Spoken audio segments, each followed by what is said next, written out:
Welcome back to part two. So now we're going to be moving on to sugary drinks. Sugary drinks is one of the biggest challenges with kids in America that I've noticed as a dietitian. And it's definitely something that is worth working on.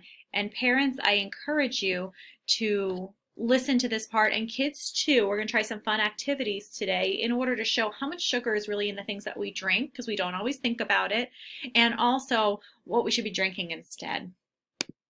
So let's talk about why too much sugar is not always a great thing. Eating or drinking too much sugar can increase our risk of gaining weight, being obese when we're older, getting diabetes, which we think about in adults, but a lot of kids now are getting diabetes too, which is pretty scary. It can give you more cavities in your teeth. It causes dehydration because if we're drinking all these sugary drinks and we're not drinking water, our body is not getting the hydration that it needs. And it can sometimes lead to less healthy food eating. If we're drinking soda between meal times, it can fill us up with all that sugar, so we might not be eating the healthy snacks. And like we just talked about with fruits and vegetables, we want to be getting those fruits and vegetables in every day. And if we're not feeling hungry between the meals because we're drinking sugary drinks, it's less likely that we're going to eat enough fruits and vegetables each day. Here are some drinks that have sugar. Most of us, kids included, we know that soda has sugar in it. And if we don't, now we do.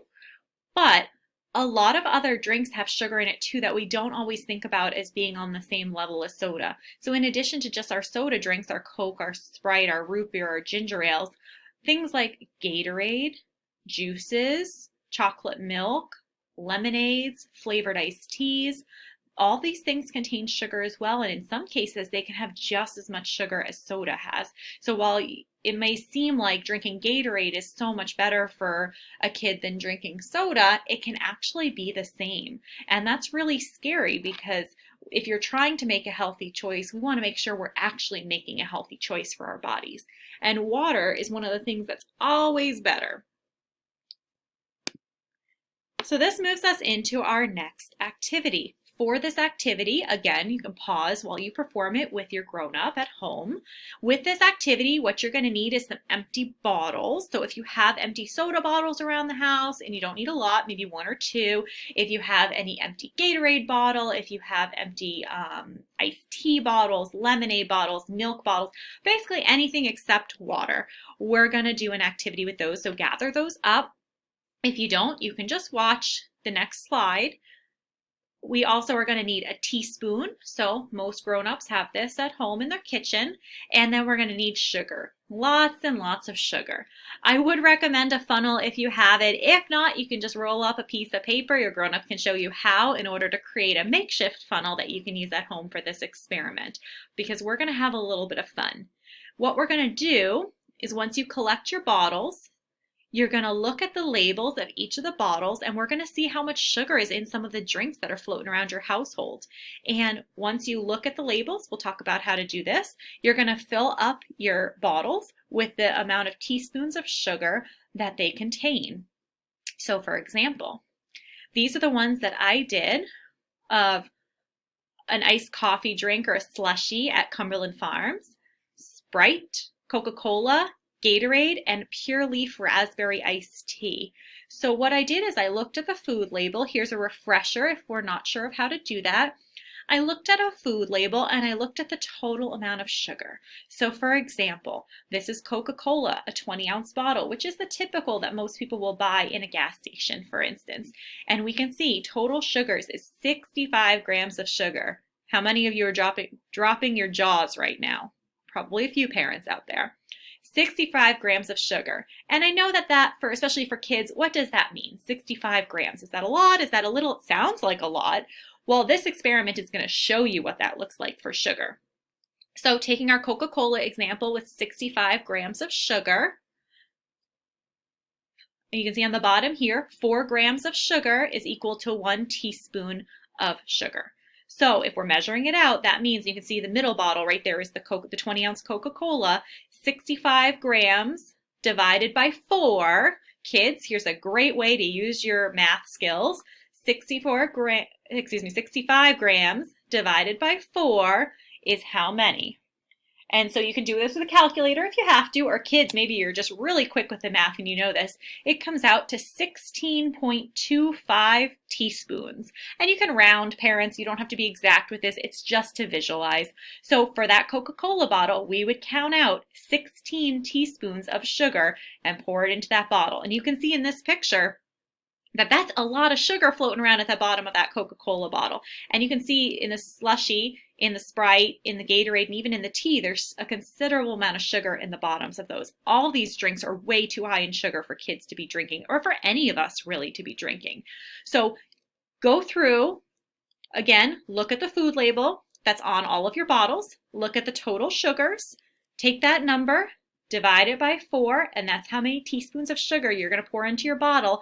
And I want you to go through, practice this activity together, make it a really fun thing, get your other family members involved, or once you put the sugar in the bottles, put them on your counter so everyone in the family can see, and see how much sugar is really in our drinks. So you can go ahead and pause now for the activity, and when you're done with your experiment, please resume.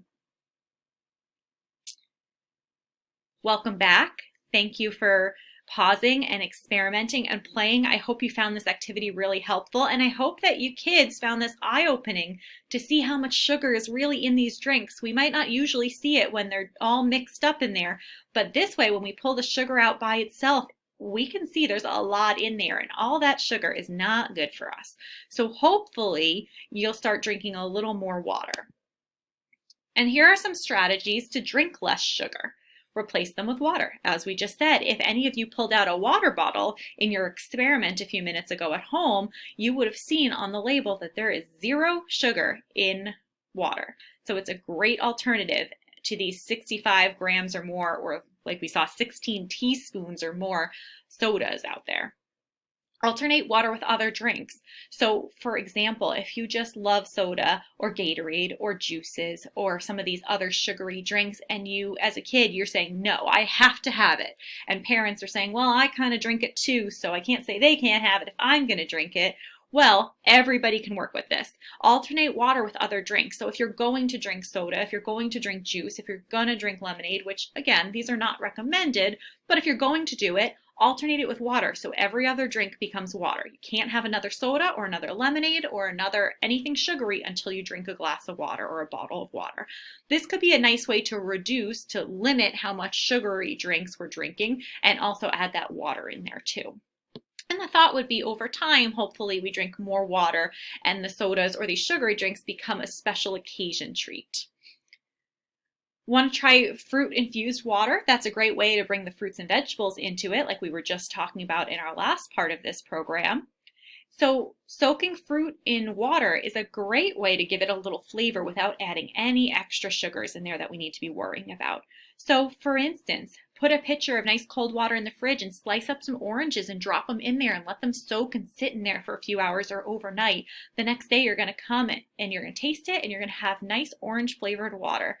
Or lemons and limes do that, or raspberries make a good choice. If you're feeling adventurous and maybe you want to try some vegetables in there, you could always slice up cucumber and put it in there. Or grown-ups, cucumber and mint is a nice combination that people like too. This could also be another fun way for kids, for you guys, to get involved and experiment. Water doesn't cost anything when it's coming right out of the sink, so fill up that pitcher of water, put some fruit in there, and let it soak and see what it tastes like the next day. Just like the smoothie experiment we were talking about before, where you kind of mix things up and see what you like, this could be another great way to just see what's exciting for you, see what flavors you like, get some fruit in there, but also gets you away from some of the other drinks that have the sugar in them. And trying not to do sodas or sugary drinks at home could be a great way to go about it. So only using those as special occasion treats, whether it be only drinking them when you go out to dinner, or only drinking them when you're at a party, or only drinking them when you're doing something special with one of your grown-ups. That could be a way to look at soda or these sugary drinks too. So not to say you can never have them again, but we really should not be drinking a lot of them. Does anybody have any questions regarding sugary beverages?